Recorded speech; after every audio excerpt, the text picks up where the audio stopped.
In this video, I will show you how to perform a door or garage door scrub for a customer. This is another really easy upsell that you can make.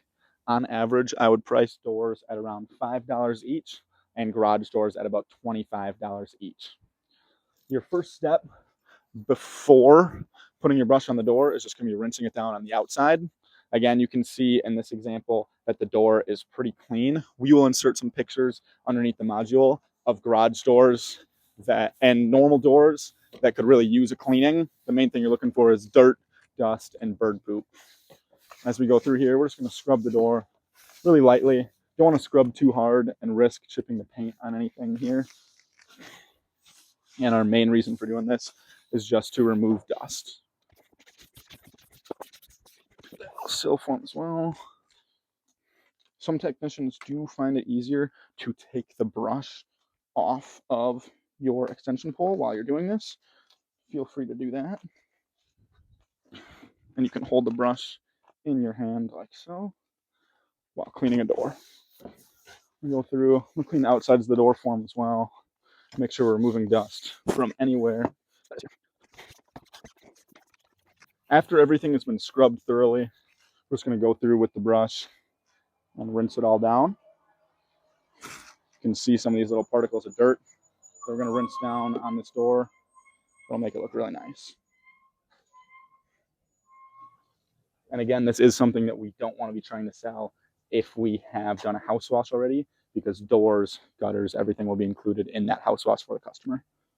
I'll show you another example doing this with a shutter on a home. Using your water-fed pole is going to be the most efficient way to clean shutters versus using a scrubber and a microfiber rag. Again, we're going to rinse it down. We're going to scrub all of that dust off.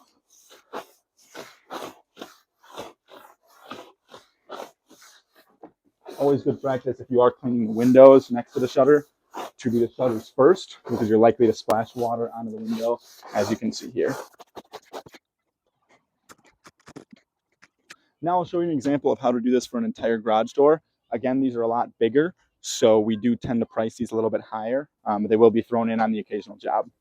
Just going to go through, rinse down the entire thing. You can see on the side here, this has a lot of dust. So while the garage door isn't super dirty, as I drag my hand there, you can see all that dust will come off if we scrub the garage door.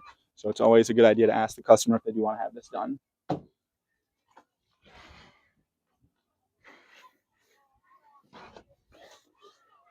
The main thing with garage doors is that you're going to be doing all of the panels along with all of the outside framing, like you can see in this example here.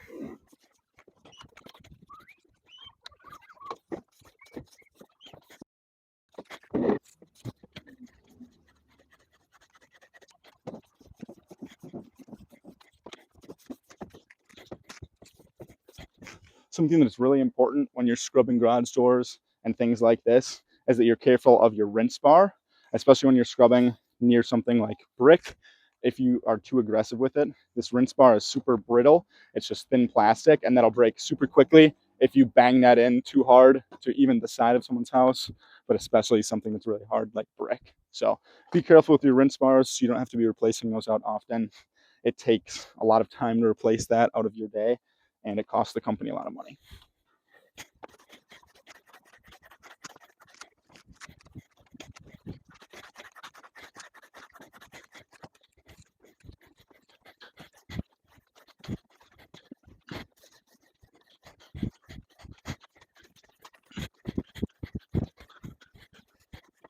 So once everything has been scrubbed off completely, you want to go through and just do a light rinse of everything.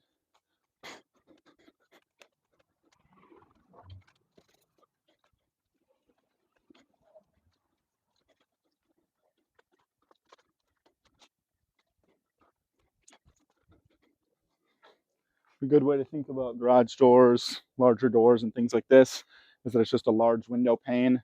You're going to clean it in pretty much the same process where you wet it down, scrub it, and then rinse it down at the end. With this one, I wasn't super thorough with my scrubbing just because it was already pretty clean. But if the garage door does have some algae and real, dirty stuff building up on it, you're going to have to scrub it a lot more. And that is how you fully clean a garage door.